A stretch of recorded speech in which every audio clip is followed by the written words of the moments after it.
All right, good evening, everybody. It is 6 o'clock, and I will call the 24th regular Common Council meeting to order. Will the clerk call the roll? Thank you, Mr. Mayor. Alderperson Bellinger. Here. Alderperson Borse.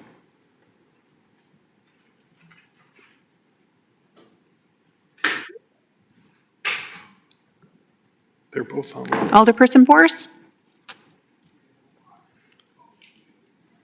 Okay.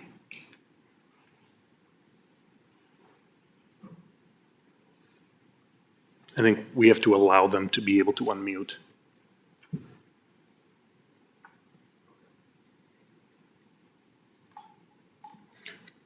Alder Boris, you want to try unmuting?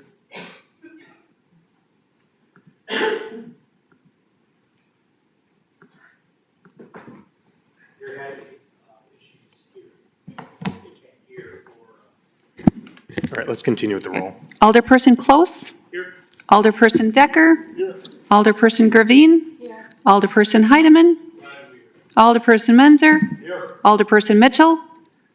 Alderperson Perella. Here. Alderperson Rust.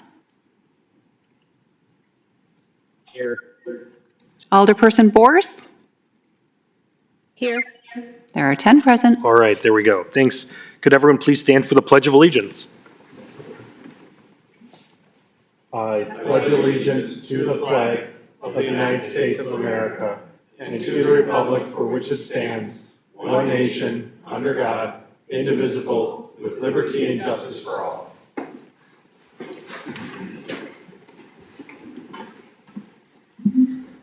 All right, Alder Decker, is there a motion to approve the minutes from our last meeting?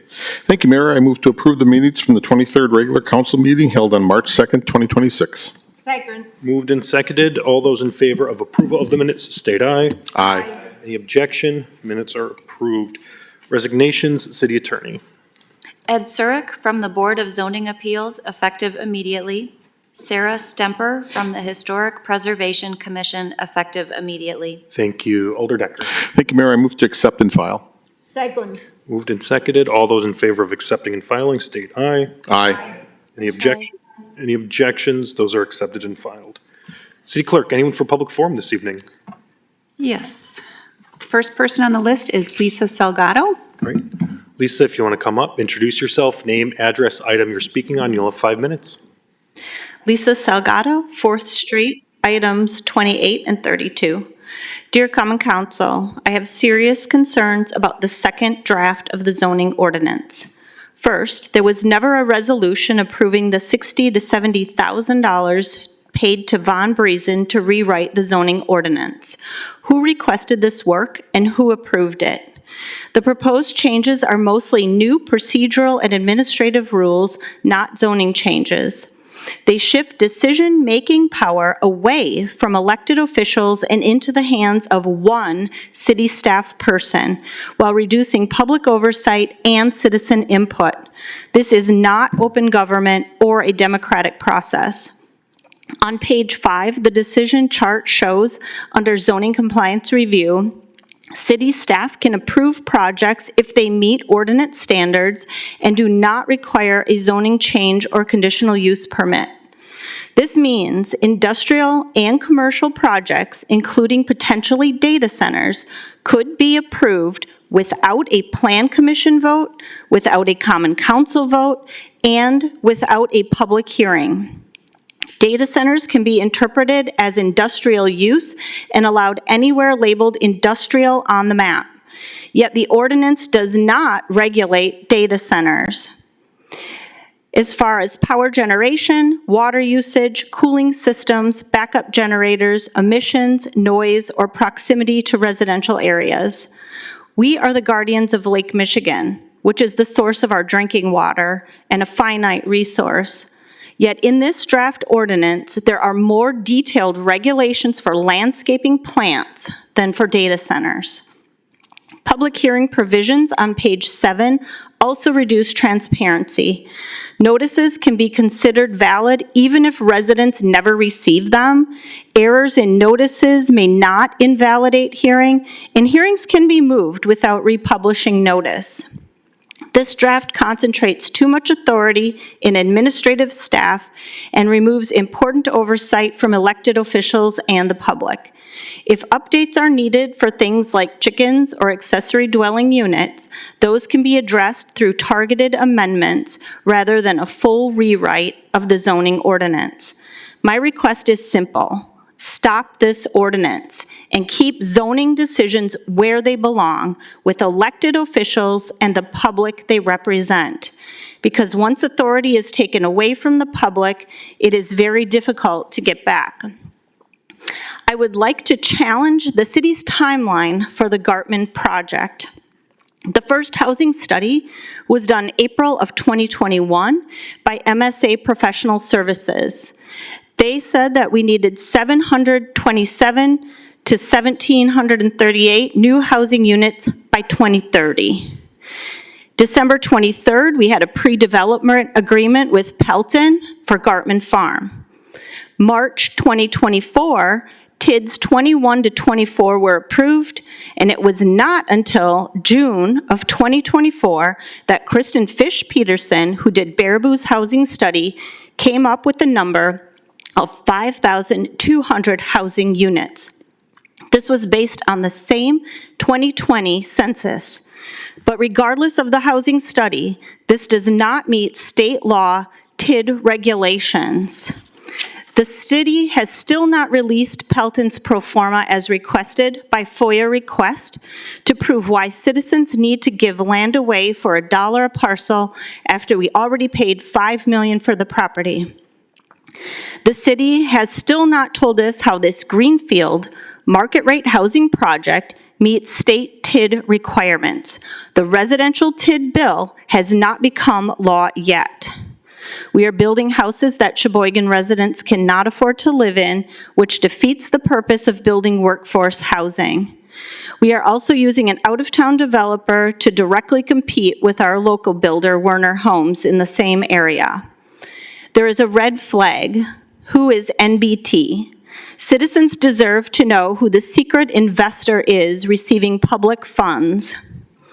The city has still not addressed the increased property taxes to pay for city services such as plows, garbage pickup, and the like for this new subdivision or school costs added for children. Thank you. Thank you. City Clerk, anyone else?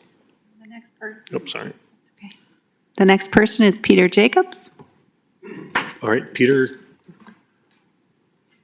Name, address, and the item you're speaking on, and you'll have 5 minutes. I'm speaking on, I believe it's 32, agenda item 32, the TID. My name is Peter Jacobs, and I'm at 930 Meade Avenue. I am here to remind Mayor Ryan and all of the alder people that you are fiduciaries, and you have a duty to serve in the best interests of the residents of Sheboygan. Tonight, you will be asked to approve the removal of all authority, review, and recommendation action on the part of the Plan Commission in regard to the latest version of the zoning ordinance rewrite. Current municipal ordinance regulations state that the City Plan Commission will conduct in public forum meeting the review and recommendation actions for all proposed zoning ordinance amendments, regardless of the scope of such an amendment. The latest version of the rewrite contains, I believe it's 48 additional pages that have not been presented to or reviewed by the Plan Commission. According to the agenda packet, this version of the rewrite will be forwarded to a committee of the whole meeting, which prohibits any commentary from your constituents. You are being asked to forbid the review and public participation that is mandated by law. Acting illegally and hiding information from the public is not in the best interests of the residents.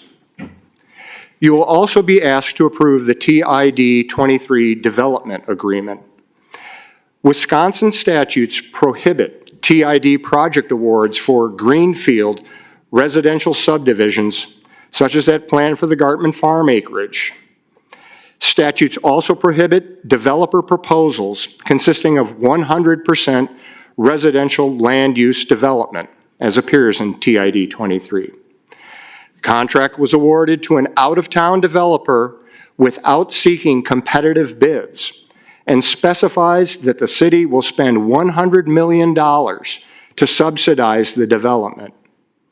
The contract gives the developer title to 195 acres without any cost up front, and the developer has 25 years, or until 2051, to fulfill its contractual duties. Will the developer still be in business at that time? The contract for 1,500 market-rate homes will not attract the desired workforce and only raise our property taxes. Violating state statutes and subsidizing a speculative development with millions of taxpayer dollars is not in the best interests of the residents. I urge the mayor and the alderpersons to abide by their fiduciary duty and work in the best interest of the residents and not in the best interest of the city administrator. Thank you. City Clerk, anyone else? The next person is Rebecca Clark. All right, Rebecca, come on down. Name, address, item you're speaking on, 5 minutes. Well, you know my name. I said your name. So Rebecca Clark, I still live at 735 Fairway Drive, and I'm here again to discuss the zoning code rewrite, which has undergone a lot of edits since January, adding many more pages. And now, despite the mayor initially telling us that the process would go back to the Plan Commission, we are hearing tonight that now it will go before the Committee of the Whole. And I have to ask why. The mayor said on video this weekend that it is to give more input in the codes themselves, and he is not happy with how they currently are, and I have to agree. But why are we changing the process again, right before an election? Plan commissioners are our experts on zoning codes. As a reminder, this initially started off as updating our comprehensive plan, which was very out of date and needs to get done. In 2024, our then planning director said that in fact, it is very hard to do any city projects, big or small, without a plan. So we got an agreement with Bay Lakes, which council approved, along with a public participation plan. Then, in mid-October 2024, Von Briesen and Roper shows up and submits an engagement letter to the city council saying, or to the city, not council, saying we can do a zoning code rewrite for $60,000. There was no council resolution, no informing the Plan Commission or the public, and again, why? Did the staff want this? Because 2 weeks later, in October of 2024, our planning director quit.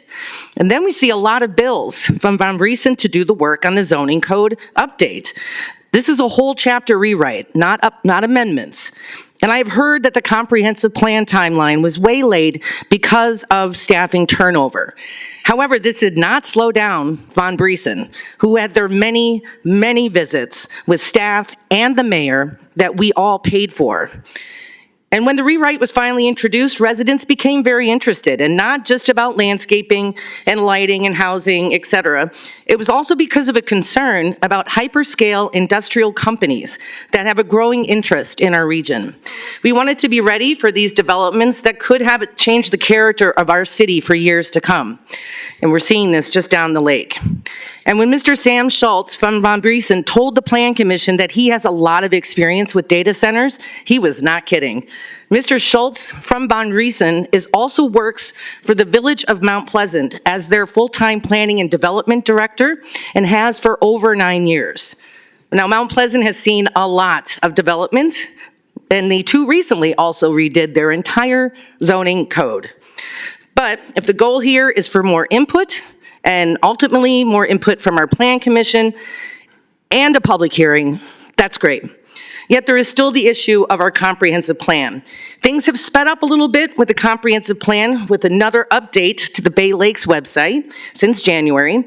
And now we have two-hour open houses this week on the plan. And that's great. But I hope this isn't all the public input that will be done on the comprehensive plan. We were promised and paid for a robust public participation process, and we do need to include the school district and surrounding municipalities. We should also include our local business partners and find out what their actual future growth looks like.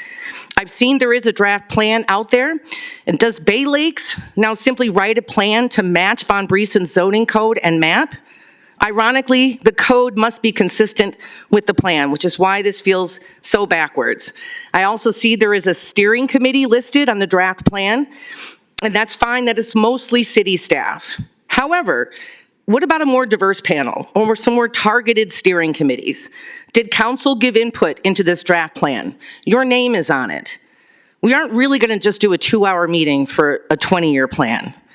With a plan that emphasizes public health and public safety, we really should be including the public and taking time to get out into the community, meet folks where they are, and get their input and not just ask them to come to city buildings.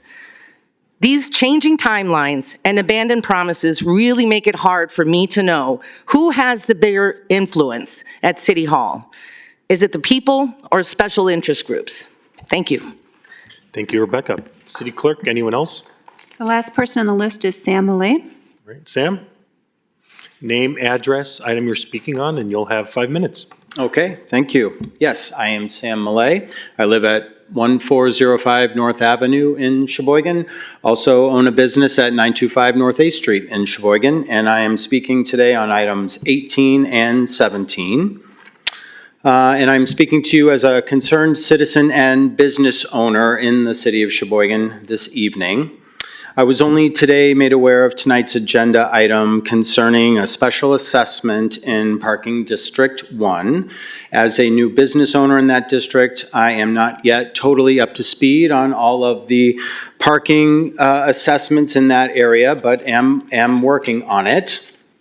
The notice that I received was forwarded to me by another concerned business owner indicating that there was a report I could review about this assessment at City Hall. I took a look today. I still have not received the actual written notice indicating that these items were on the agenda and that there was a report. I did go down to City Hall this afternoon to inquire about the report. I was made aware that maybe there was a miscommunication, but at the time, this was about 2:30, 3 o'clock, I was told that that report was not available for inspection. The finance department did get on it. They did email me that report about 4:15 this afternoon, but clearly that's not enough time to review thoroughly, thoughtfully, to determine whether I had any questions, consider it, maybe reach out to electeds or other people at staff to maybe get questions answered. I know that the city wants to be and works hard to be transparent with the community. However, in this instance, I believe inadequate time was given to those businesses and property owners who would be affected by this property assessment and to consider the action that's going to be taken tonight. Accordingly, I ask that this council continue or not take any action on these items, and that such matters be continued to another date so that those affected can thoughtfully review the report, determine if they have any questions, make appropriate inquiries prior to having to come to City Council and voice their concerns. If that's what they would need to do, then so be it. But I think that with adequate time, perhaps questions in this forum could be avoided. So I'd ask that any action on these items, I know there's other assessments that are up for hearing as well, but in particular, 8 and 17 deal with Parking District 1. Thank you. Thanks, Sam. City Clerk, anyone else? No, that's it for this evening. All right, just a few announcements on my end. Obviously, as folks can tell, it is Wisconsin, and while spring is shortly around the corner, and we still get snow. So we want to remind folks that winter parking rules are still in effect until the end of the month. And please remember to park for tomorrow. You can check out more information regarding parking on the city's website, as well as the police department's website as well. We are still under a snow emergency to support our plow drivers for their continued work to clean up the streets throughout the city, and that will be in effect until tomorrow at noon. As well as starting next week, Tuesday, March 24th, early voting will begin for the spring elections. So if you want to vote early, come on down to the city clerk's office, and folks can vote in person at the clerk's office leading 2 weeks before the election. And as previously stated as well, this Thursday on March 19th, we'll be having 2 public engagement sessions on the comprehensive plan. The first session at noon, and then the next session at 5 p.m. Both sessions will be up at Uptown Social. So those are my announcements that I have, and tomorrow is St. Patrick's Day as well, so enjoy. We'll jump into our agenda then. Well, actually, excuse me, we have hearings this week. We have 4 hearings to be heard. Hearing item 132526 pursuant to notice and published personnel notice sent by the finance director. This hearing is scheduled for confirming the exercise of police powers in making an assessment for those benefited properties against which assessments are proposed for Parking Assessment District 1. Is there anyone from the public wishing to speak on this item? Sam? Again, Sam Millay, 1405 North Avenue, also 925 North 8th Street. I would, again, have not really had a chance to review the report at all. I thank the finance department as soon as they realized that I had asked and it wasn't available. They did email it to me, so I do appreciate that. I have not had a chance to fully review it. I will say, though, that as a small business owner in the community, just as with parks, just as with a variety of other public amenities, the public at large in this community benefits from small businesses and property owners in these areas. And so I would like it to be considered that special assessments, while seemingly might only benefit those property owners that are immediately adjacent, really is a benefit to the community so as to draw in business, customers, consumers to buy the products and services that then translate to economic activity in the city. Thank you. Thank you. Anyone else from the public wishing to speak on this item? Lynn?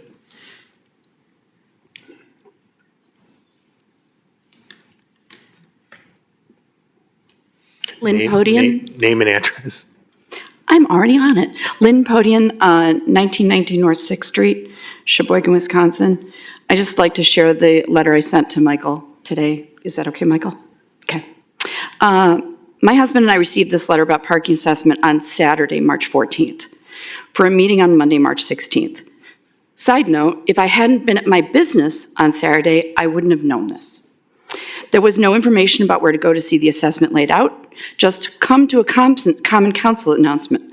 I can only assume this is to charge property owners for parking structure in the downtown area or parking maintenance on empty, unused parking places. The downtown area is filled with plenty of parking that goes unused because of the extensive costs associated with parking meters. The meters are underused and are an obstacle for shopping and doing business in the downtown area. I know the next response will be property owners in this area should pay more taxes for the maintenance. But those conveniences are for the public, not for private use for the property owners. We should be having an outside service do a parking survey, evaluate the actual use and functions, and the costs associated with the parking and services provided. We get weekly complaints about parking meters, the parking meter app, the ticketing of shoppers, and it's a deterrent to everything in our downtown section. But charging the property owners for maintaining a public city asset isn't the answer. Thank you for listening. Thank you, Lynn. Anyone else from the public wishing to speak on this item? All right. Anyone else? Hearing none. Alder Decker, is there a motion to close the hearing? Thank you, Mayor. I move to close the hearing. Second. Moved and seconded. All those in favor of closing the first hearing, state aye. Aye. Any objections? That hearing is closed.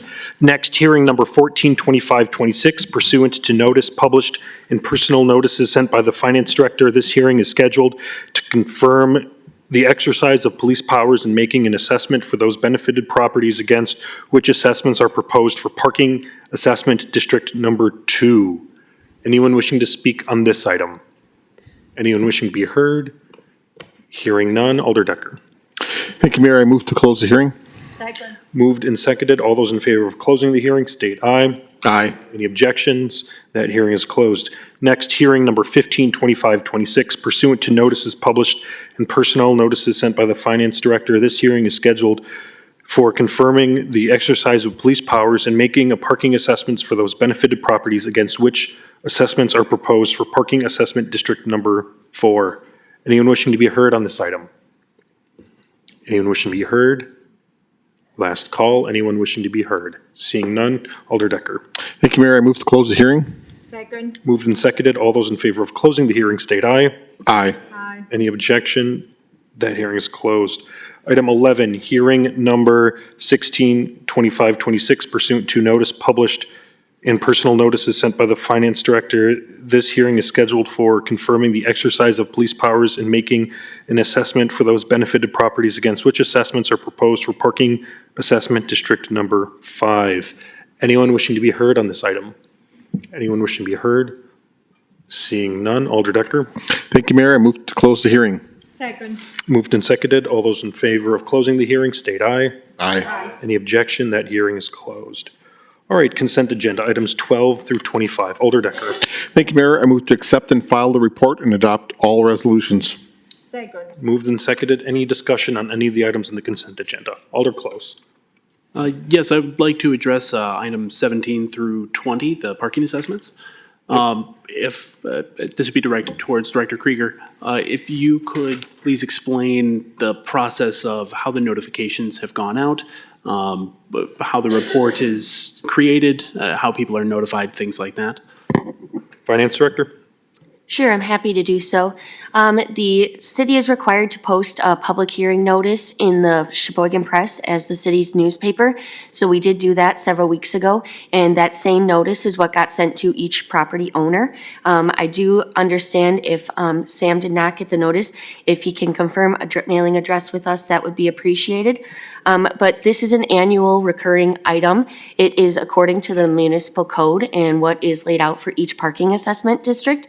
So what happens is the finance department collects all the expenses and revenues that were processed throughout the previous year, and whatever the revenue was not made up of from the parking assessment district based on the location, it is billed to the property owners as listed in the municipal code. So this finance department is going according to what the municipal code requires. I do apologize, and I have had a conversation with Sam as well about the report. It was a miscommunication on the finance end, and we did get it to him as soon as I was back in the office, as soon as I could this afternoon. So I do truly apologize for that. We do have the reports available for any of the property owners who are interested.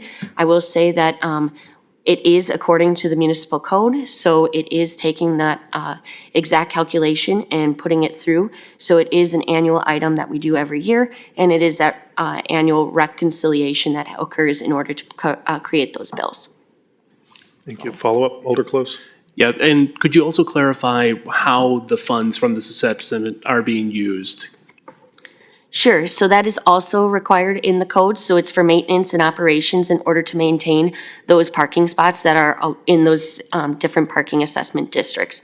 Again, those parking assessment districts are defined by blocks and sections of the city, so you can learn more about those specific areas right within the code. All right. Any additional comments on any of the items on the consent agenda? All right, seeing none, this is a roll call vote.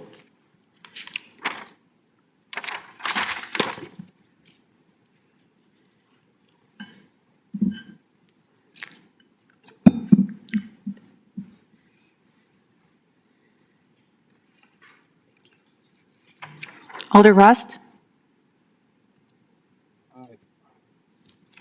10 ayes. All right, those items are approved. Next, item 26, Report 502526 by City Clerk submitting a license application. Alder Heidemann. Yeah, thank you, Mayor. I'm going to go along with not going along with what was addressed at license and hearing, and I'm going to make a motion to deny this license. Moved and seconded. I know the police chief has some additional commentary you'd like to add. Thank you. I wanted the council to be informed to make the appropriate decision tonight. And so there's some information I need to share with you that was learned over the weekend. So last week, Thursday, the applicant, Mr. Negrete, had a conversation with the clerk's office and the staff there inquiring about the status of his license. He was informed that it had not been granted yet because the full council needed to vote on that license at tonight's meeting. And he also asked about whether they would be able to operate under the existing license at the establishment from the previous owner. He was informed by the clerk's staff that, and please correct me if there's anything you'd like to add, City Clerk, but was informed that that was not possible because the previous owner had turned in the license and there was no active Class B liquor license for the establishment. Despite that, we had an officer who noticed that the business was open over the weekend and stopped on Saturday to investigate the status of the business. He found that there were numerous vehicles parked around and patrons inside with the open sign on in the front window. However, by the time he turned around to park and made it to the front door, the door was locked, including locking some of the patrons outside of the bar, including the owner, Mr. Negrete's daughter, who seemed confused by the fact that the door was suddenly locked. When he went inside, he was told that it took a few minutes before the door was unlocked for him to enter. He had to climb up a neighboring, there's stairs that go to the upper of the bar, and he had to shine his flashlight to get the attention of the owner to come open the door. When he did, Mr. Negrete was reluctant to allow him inside and asked why he was there.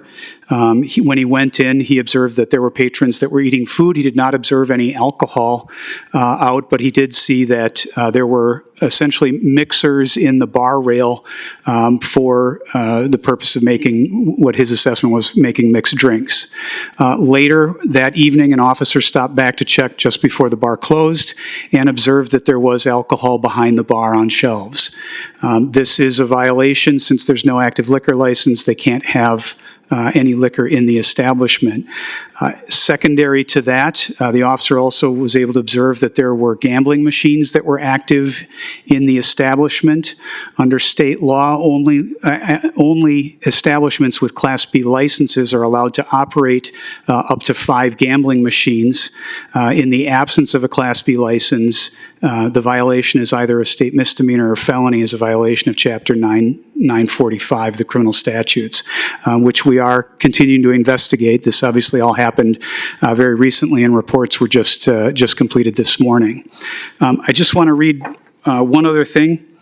So from guidance from the Department of Revenue, the Wisconsin Department of Revenue, it says persons granted permits must act in cooperation with the department and law enforcement to enforce the alcohol beverage laws, drunk driving laws, and assist with minimizing disturbances of the peace and maintaining the safety of the community. We again would renew our request that the full council deny the applicant the liquor license requested. Thank you, Chief. The motion on the table is to deny the license. Any further discussion on this item? Alder Perla? Was Mr. Negrete charged in this situation this weekend or whenever it happened? I'm sorry, was it what? Was Mr. Negrete charged in any way? I mean, was he violating the law? Was he charged with something? We are still investigating the violation, but if our intent is, yes, to charge him with a crime if the investigation results in a clear violation of the statute. Any other discussion on this item? All right, seeing no more discussion, we have a motion then on the table to deny. A yes vote is to deny, a no vote is not to deny. This is a roll call vote.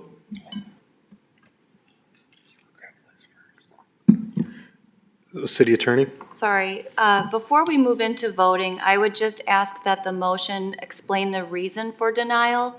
so that staff is able to put that reasoning in the letter should the body decide to move forward with denial. Do you have a recommendation for that language, City Attorney? Based on the commentary provided by the police chief? So non-compliance with law enforcement, failure to provide access to law enforcement, something along those lines would be a permissible basis. Thank you. Alder Heidemann, is that fair with your motion? Yes. In fact, I had written this, the responsibility of our committee, along with the Common Council, that when these licenses become available, they go to individuals that have shown the ability to work with law enforcement. This was not the case with this individual. So, like I said, we did deny this. We've given this gentleman every opportunity. This has been ping-pong back and forth between the council, law and licensing, and back again.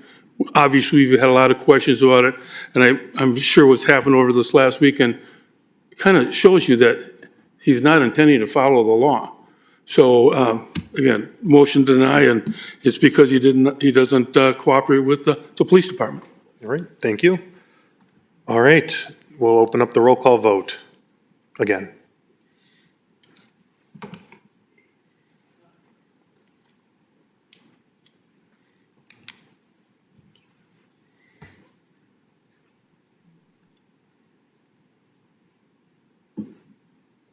Alder Rust?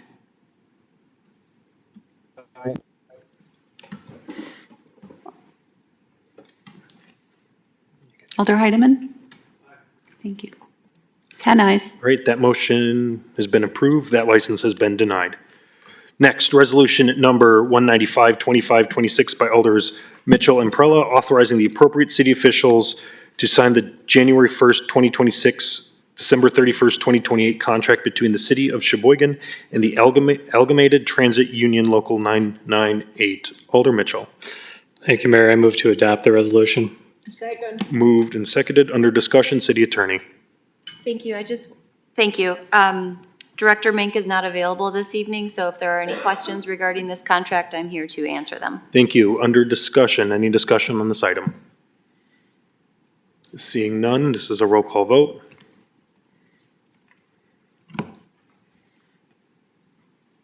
Alder Rust? Aye. 10 ayes. Right, that is approved. Next, resolution number 190-2526 by Alders Mitchell and Prella, authorizing the appropriate city officials to enter into a tax increment district development agreement with Timberwood Meadows LLC for property located between Menning Road and Stall Road, more particularly described as parcel numbers 59030458900 and 59030458910, and further authorizing the issuance of taxable tax increment project municipal revenue obligation. And Finance Committee approved that. 3-2. Alder Mitchell. Thank you, Mayor. I move to adopt the resolution. Second. Moved and seconded. Under discussion, Director Zeinart. Yes, I just want to walk us through the timeline to show us how we got here today. In 2008, the prior director, Paulette Enders, had moved forward to purchase the Poth Farm in 2008. Then jumping to 2018, Director Pelishek had purchased the Gartman Farm. Moving forward then, Sheboygan County Economic Development Consortium, SCEDC, had decided to market the city's land. This is usually done by their annual developer summit. The summit allows for local and statewide developers to come on in. We showcase all of the land that we have, and through that, Pelton had been identified. In 2023, the housing study was done. I will say that the redevelopment resources did an excellent job identifying that we need 5,000 plus units. I will also note that they use qualitative and also quantitative data to come up with that number. Last Monday, the Finance and Personnel Committee had met to discuss the development agreement here based on these 1,514 housing unit project. The Finance and Personnel Committee had directed staff to talk to the developer to see if there is an affordability aspect that we could add to our development agreement. Staff had contacted the developer to see if they would be able to add some sort of affordability aspect of it. I know initially the Finance and Personnel Committee had asked for 20%. The developer had noted that's not something that they would be able to feasibly do. I then had asked the developer, could you do 15, 10, 5%, and going on, so on and so forth. They had acknowledged that this is a very robust project, and they had some concerns from financial investors. Something that we had talked about at today's special finance and personnel meeting was acknowledging that to do the pay-go structure, the developer has to put up roughly $72 million, acknowledging that that is a significant investment, but also acknowledging that this is a significant housing project with 1,514 units, units of all different shapes and sizes, from townhomes to duplexes to apartments to single-family home to senior living, daycare, gas stations, etc. We do have the developer with us online today, acknowledging that they wish that they could be here, but we also are in a winter weather advisory, so we invited them to attend virtually. I would ask that the council ask Devin to share more about the affordability aspect. All right, thank you. Any other discussion? Alder Close? Thank you. And I would just like to reiterate my point during the both finance and personnel meetings. Again, I do believe that housing development of this scale could be very beneficial to the housing stock in Sheboygan and Sheboygan County and help to drive down rent as well as just relieve pressure in general from the housing stock. My apprehension about this and the reason why I voted no on both iterations is because due to the scale of this development, I would expect that at least some percentage of this development would be able to be guaranteed as affordable and be able to move towards being able to accommodate working class folks here in Sheboygan. The fact that we're unable to accommodate despite the scale of this is disappointing to me, but that just wanted to add my 2 cents to say that is why I did not support this going forward and why I will not be supporting it today. Thank you. Alder Perla. Thank you, Mayor. Yes, it's unfortunate that we have to repeat ourselves in half an hour time window, but it is important I want to reiterate what I just said during the Finance and Personnel Committee. As per the comprehensive plan, we know that more than a third of Sheboygan households are deemed extremely low and low income, which means in the best case scenario, so 20% is considered extremely low, which means based on just the basic hard definition, they cannot afford, if you consider 1/3 the highest price that they can pay for house expenses, not even only the rent or mortgage, house expenses, that means that in that category, 20% of Sheboyganites household cannot pay more than $800 a month for housing expenses. And there is an additional 14%, which is considered low, which means they cannot afford more than $1,185 a month for all housing expenses. So 34% needs affordable housing. In a very quick math that I did, and I may be wrong on that, and please correct me, city staff, if I'm wrong on that, but based on the developments that we already approved, and adding the number of these 1,511 units or 14 units, it looks to me that we did not create more than perhaps 120, 130 affordable, really affordable housing units, which means about 6% of what we are going to offer our population. Now, if 34% of our households are deemed extremely low, and if we built only about, even let's say 7%, which is not, it's very generous, affordable units, the math does not work. We are not doing enough. And my point is, this is the largest project that we are approving. I have been on the Common Council for 5 years. This is definitely the biggest project. And I wanted to move forward. I want to move it forward. I think it is balanced. I think it is true the developer is going to pay ahead a lot of investment. And so does the city. So, but due to the huge investment, I think we should demand that this agreement being reviewed, being reassessed, to find solutions to accommodate the needs of our households, of our constituents. Alder Decker. Yes, I just wanted to bring up what I brought up at the Finance and Personnel also. The one thing that I look at is this is the ability for us to build market rates, which is going to open up the pipeline for people to move into, because we have a lot of people that are actually under renting. They're renting in facilities that they don't necessarily want to rent into, that they're in so when they are going to be offered a better or newer opportunity, it will open up some of these, and this will bring forward some of that. So, Alder Gravine. I just wanted to touch on what public hearing brought up. Does this agreement comply with all state statutes and laws?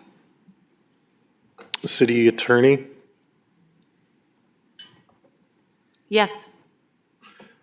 Thank you. And can I ask one more? Yeah, follow up. In my conversations this week, I was told that a lot of these homes that they were planning on building aren't going to be top scale homes per se, but more for workforce. Is there anything to back that up?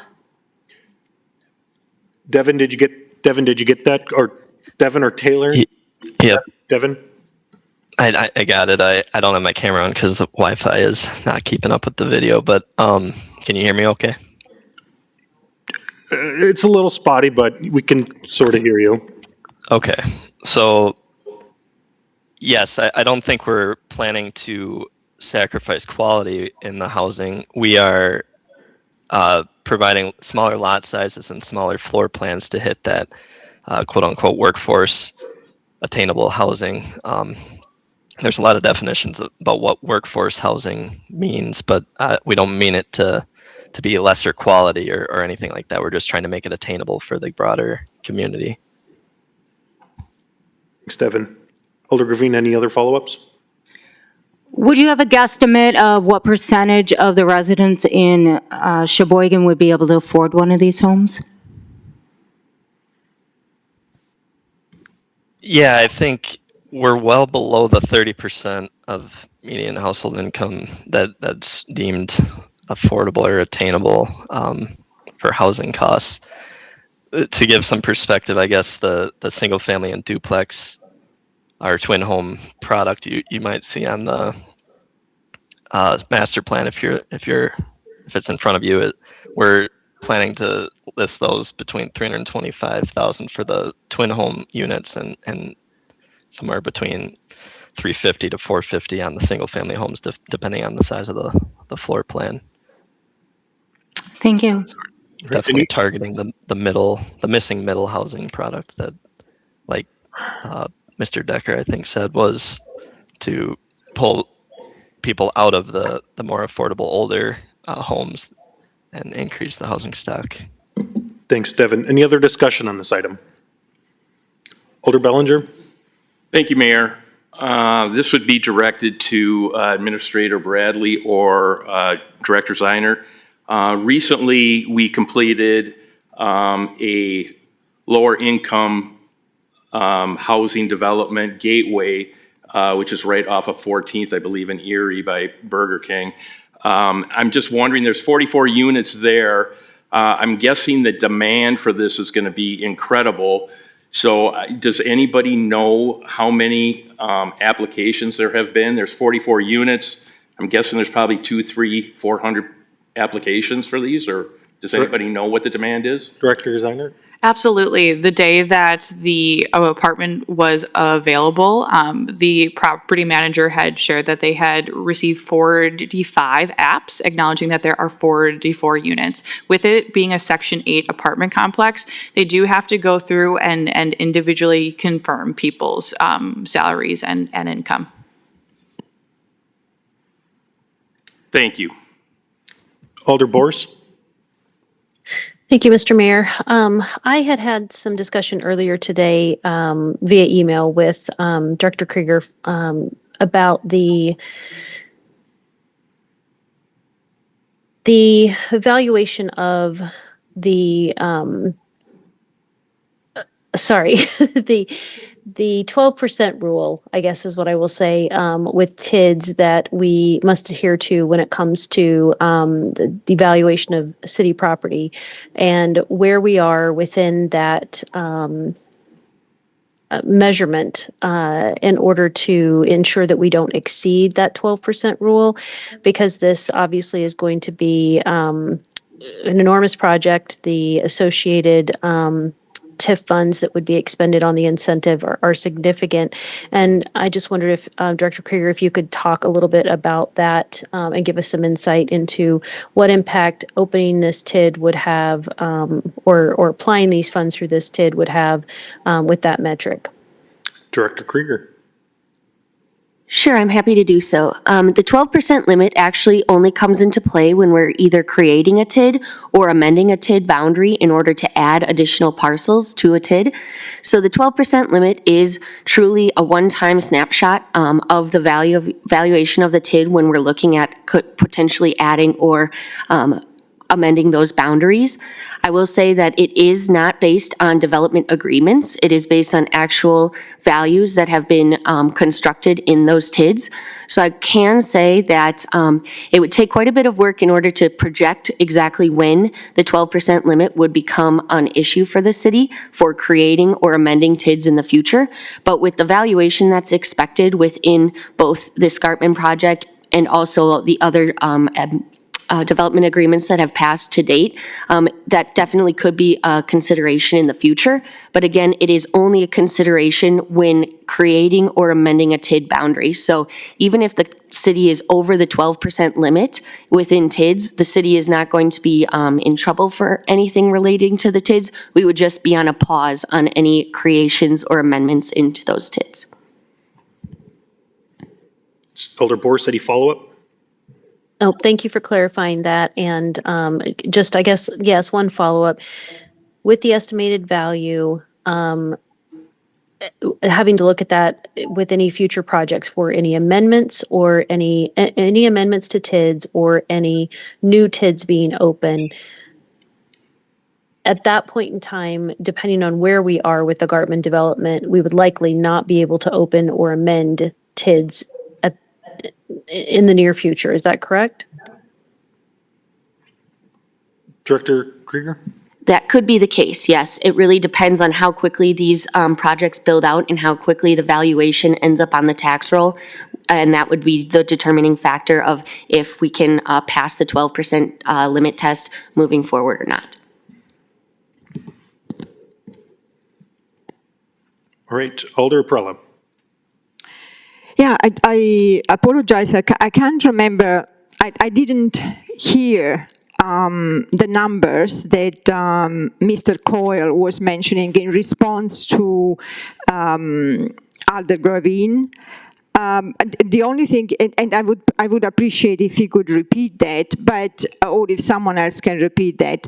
But I also want to clarify that as per the information we received at the last committee, at the last Finance and Personnel Committee, the majority of the housing units in this project is going to be rentals.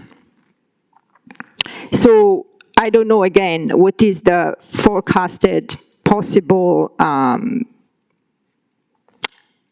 price of all the units, but it is important to remember that people who cannot afford renting also cannot afford buying. And actually, in most cases, people who cannot afford, actually this is an analysis in our current draft of the comprehensive plan. The analysis states that in most cases, people who cannot afford rent are also obviously those that cannot afford buying. So people who cannot afford buying rent more.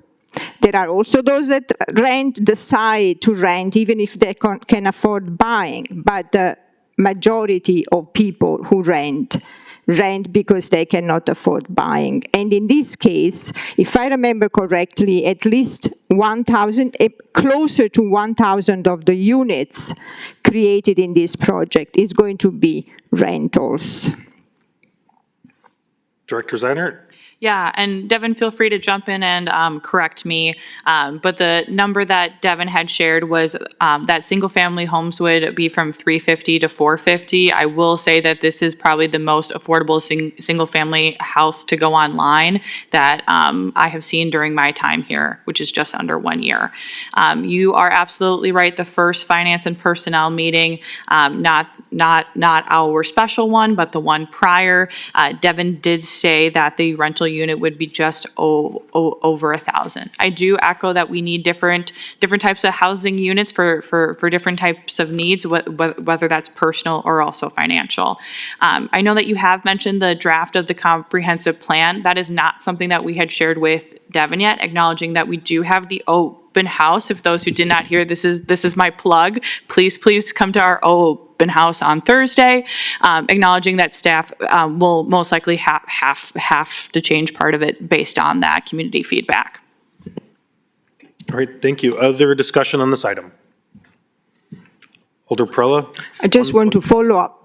May I? Yes? One follow-up, yep. Yes, thank you. I just want to follow up that I'm very happy that there's going to be a community engagement this coming Thursday, but these are statistics that are not going to be changed based on community engagement.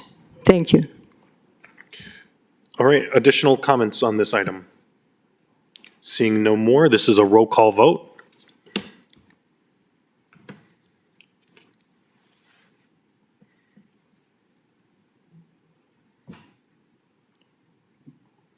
Alder Rust? Aye.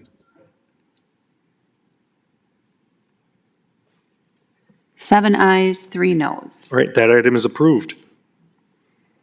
Item 29 will be referred to the Public Works Committee. Next is a motion to discharge from the Plan Commission regarding General Ordinance Number 372526 by Alders Close, repealing and replacing Chapter 105 of the Sheboygan Municipal Code entitled General Ordinance and referred to as the City of Sheboygan zoning ordinance. Alder Decker. Thank you, Mayor. I move to discharge. Second. It's been moved and seconded. Any discussion on discharging? Alder Prella. All right. So when I looked at this agenda in the beginning, I was confused. So I can only reasonably assume that the public is as confused.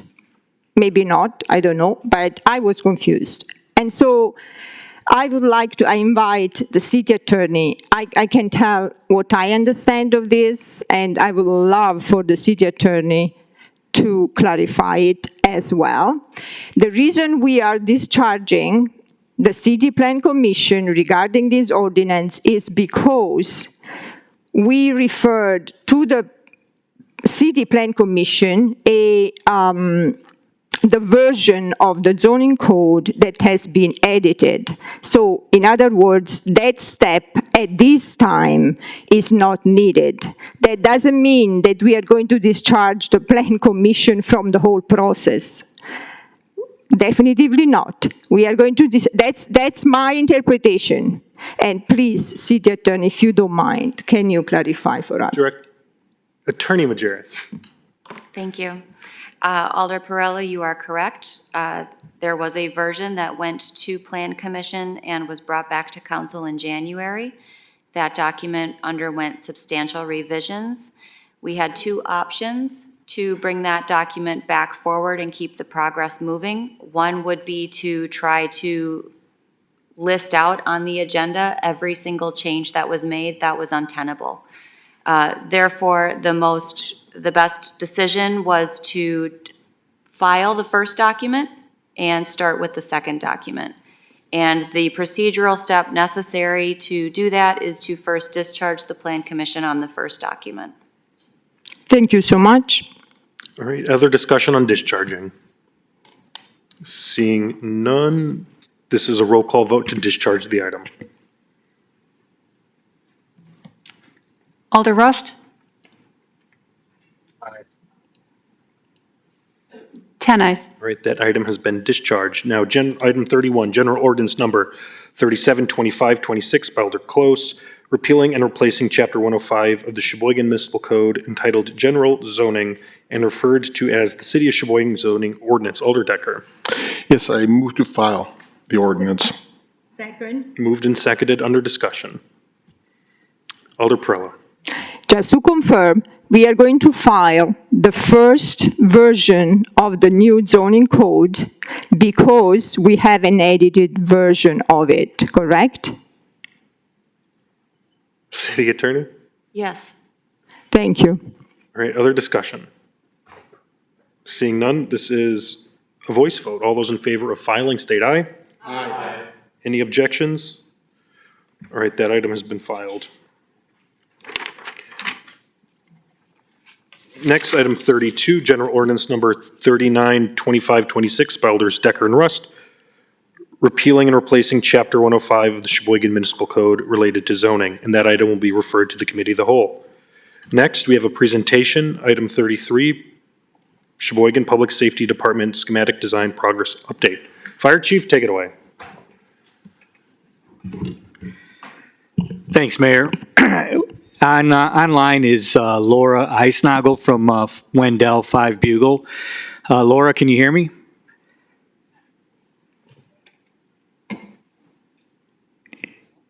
So she'll be on, she'll work on it, and we'll be able to answer any questions. But as council had asked and Administrator Bradley had suggested, we are here at each phase of the project. So we are wrapping up the schematic design phase and hopefully seeking permission to go into the next phase. So I'm going to go over a quick presentation here and be glad to answer any questions, and then obviously we'll be going into closed session as well. So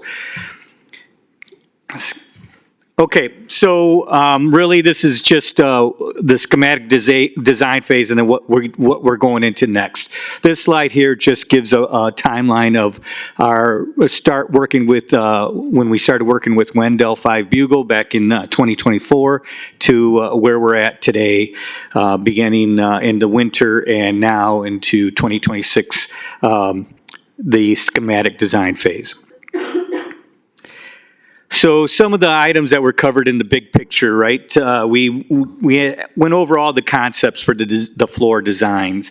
We also started talking about some of the exterior elevations of our building, and then began looking at the mechanicals and what we needed there and some of the requirements for the plumbing and electrical. Very high level. If we progress to the next phase, then we'll get into more detail. We also started working with our outside vendors on the design for the fire facility, training facility, and also the firing range, which I'll go over later on. And then we just actually got our results back for our geotechnical boring that was completed. So some of the details in the schematic design on that, I want to draw your attention to the right side of that slide. You'll see the color coding. Wendell has used these color codings throughout the project and will continue.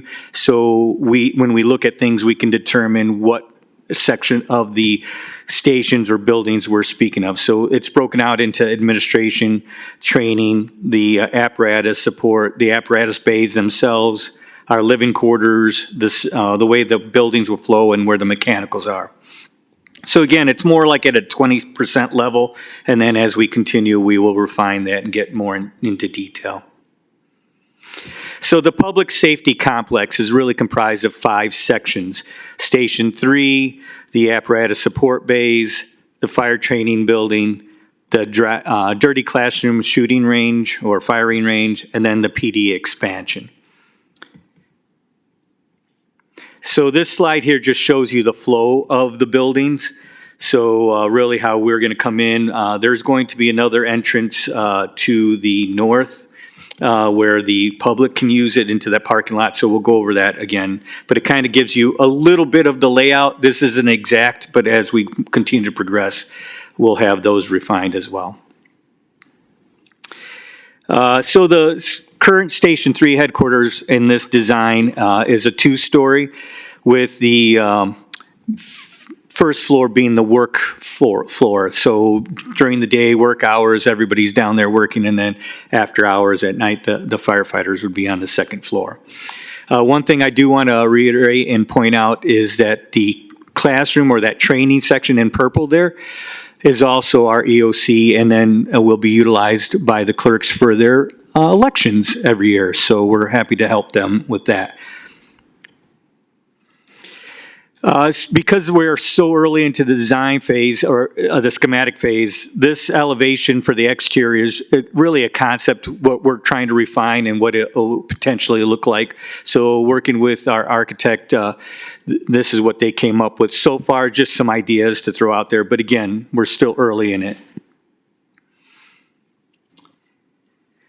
The training tower itself is behind the station, and it's going to be utilized by 3 departments, or can be utilized by 3 departments, not just the fire department, but police and public works as well. So it just shows you kind of where the surrounding 360 you can have access to, especially for our kind of training that we do. This is Fire Facilities is a company that specializes in these towers, and this is just a concept of what one would look like. So you could do live burns in there with combustibles, natural gas piping. We could also use our theater smoke to fill it and simulate fire conditions. Again, inside it, there will be a area where we can practice confined space, which Public Works also has to do annually as well. So this building here is the dirty classroom or firing range. And those 2 arrows, the one on the north side is where the police would enter because their building is actually just to the north of it. And then the one on the south is where the fire department could enter. If we were doing scenarios in that fire training building and we had combustibles on there or carcinogens or anything, we could go through that area and decon, basically take the gear off without having to wash ourselves and then go into that classroom, debrief, talk about the next scenario, and then get the gear on and go back and do more scenarios. So the firing range and classroom itself is basically a single story. That dirty classroom that I mentioned is on the west side, and then the firing range will be on the east side. But above that west side section, you'll see a training mezzanine. And this is essential for police operations where they can do some training as far as going up a stairwell in a confined area, breaching hallways, going through in case there's other offenders in the in that area, simulating separate rooms. They will have removable walls that they can create different styles of rooms, so they can not always do the same scenario over and over again. And then you'll see to the north on the plan, there on this slide, the police addition. Continuing, they'll enter coming in through the west side on that, right by the parking lot for the fire station, and then come in, and that's where those blue arrows would be, and we'll go into those later on, but that's where they can access through and then flow out through the north and go back onto 23rd Street through that access. You'll also notice there's more staff parking because the PD was in need of more parking. One thing I do want to point out on this slide as well, to the right, lower right side of that is the impound area. If you recall, the police have several areas within the city where they have their impound and evidence storage, which isn't conducive to their operations. They will have to go and leave site, so it makes it much more efficient to have it on site here where they can, they're just right next door, so they'll be able to store their equipment there or the vehicles. This is also just a little more detail of what the police expansion would be. So it is basically a fleet storage in blue with the evidence storage and some storage of their benches, the back seats of their vehicles, of the squads, extra tires, bike storage, et cetera, et cetera. So that's what the maintenance storage and evidence storage is. And then to the right, you'll see that's like the mezzanine, the section above that area where they have more storage as well. They were in need of that. And they do store a lot of tires as well for their squads, so this will make it much more convenient for them. This is just a schematic of the Station 2. Currently, it is on where the parking lot or existing building is, where that parking lot area is. So the new building will be built to the south in that lot where the trees are on our lot. And this just kind of shows the flow. And this will also be utilized as a polling place to assist the city in perks as well. Similar to Station 3, this is a 2-story, so you'll see those areas there, and then the second floor would be the living quarters, very similar to how Station 3 was laid out. And what Wendell did is mirrored kind of what the schematic exterior design of Station 3 would have looked like, and kind of married it over to Station 2. So again, very, very preliminary on the design. Laura, do you have anything? Laura, you're online. Anything? How's the chief doing? Anything else that you'd like to add? No, he's doing great. He's doing an excellent job. All right. Yep. Okay, thanks, Laura. So this slide here is kind of giving you a view of where we started. When we programmed, when we began working with Wendell, we programmed, you'll see the square footage, and then the phase previous to this was the concept phase, and then where we're at the schematic design phase. And you'll see most of the projects did decrease in size, and I'll go over that later on. But yeah, so we continue to look at that, and we'll do the same as we refine and get more detail on some of our items. So what's next?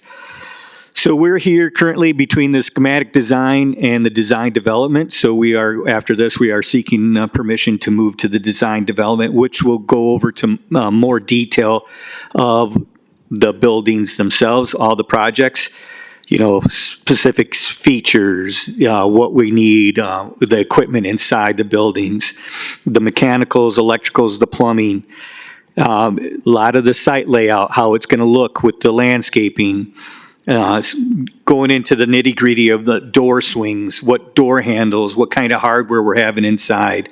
So that's all in that estimated of the next design development phase. This slide here just shows kind of what an estimate that Laura had and worked on with schedule-wise. So if things were to progress perfectly and the council was approving each phase, we would hope to break ground sometime this time next year if things worked out, continue to work smoothly. So some of the schematic design estimates that we have in here. So this is of all the projects, a little overview, and then the next slide just go into each individual project. But you'll see that every phase for all 5 projects, we totaled, and that first estimate was 73 million. And then after working with Laura and talking amongst the staff and all the staff, I mean, many departments within the city, what we could kind of decrease, get rid of, or not, maybe change in size, brought us down to about that 56 million. And here we're currently at a 53 million in our schematic design. And as we continue to get more detail, Laura will have more refined numbers, as well as once we determine, yep, this is where that window goes and this is where that door needs to go. The hope is that it stays around that 53 or not, or possibly less. So we'll continue to work on that.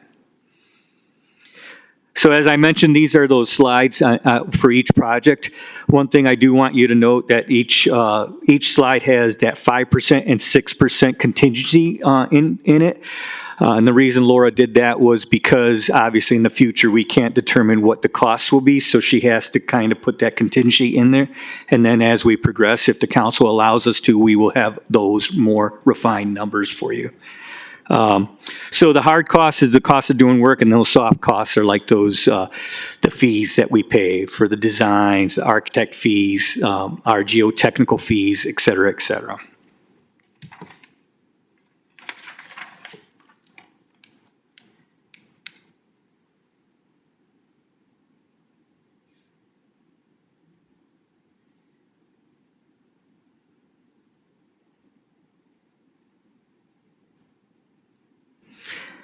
Okay, and then, so this just kind of reiterates that original slide that I showed you a few ago. So with that, any questions? Questions so far for the fire chief, Alder Bellinger. Thank you, Mayor. Chief, you mentioned that the borings are already completed. Any surprises or issues as a result of that? Not to my knowledge. Laura, do you want to answer that one? No, there weren't any major surprises for us. We will continue to read through them and develop how that actually translates in the next phase. But right now, there's nothing that we're super surprised by. Thank you. Yeah, Alder Bellinger, we just received that report just, sometime last week or the week before. We hadn't really had a chance to talk about it. Other questions for the fire chief? Laura, any other commentary so far? No, I will just say that Chief mentioned the soft costs. So the soft costs are basically anything that's not actually built in place. So we always say if you pick the building up and shook it, everything that falls out. So all your furniture, your equipment, your station alerting systems, IT, anything like that, that's included in that soft cost fee. Just kind of wanted to expand on that a little bit. All right, thank you. Additional questions for the fire chief? All right. Sounds good. All right, seeing none, next we have a contemplated closed session. Motion to convene in closed session. Excuse me, Alder Decker, that's your line. Thank you.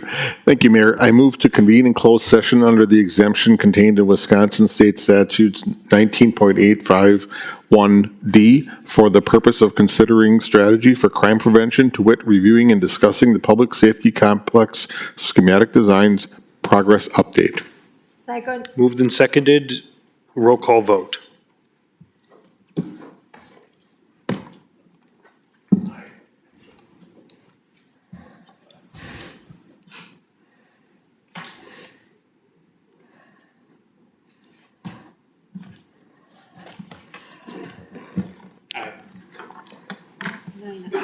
Sorry. 9 ayes, Alder Rust has left the call. All right, we will close out open session and convene in closed session. Do you want me to find it? We will be reconvening in open session.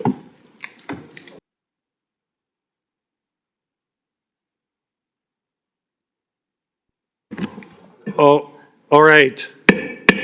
We're gonna come back here in open session. Alder Decker? Thank you, Mayor. I move to reconvene in open session for possible action relating to matters discussed in the closed session. Second. Thank you. It's been moved in second. Roll call vote.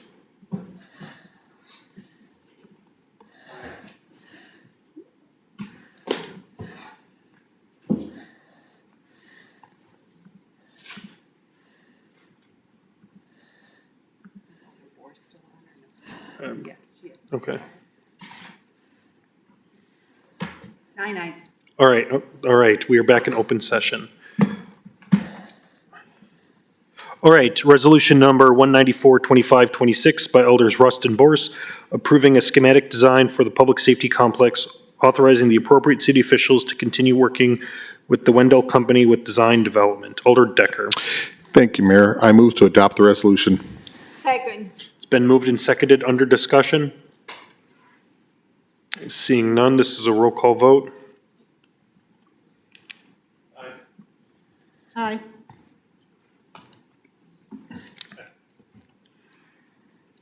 Nine ayes. All right, that item is approved. We've exhausted our agenda. Alder Decker. I move to adjourn. Second. It's been moved and seconded. All those in favor of adjournment state aye. Aye. Any Aye. objections? We are adjourned at 8:01.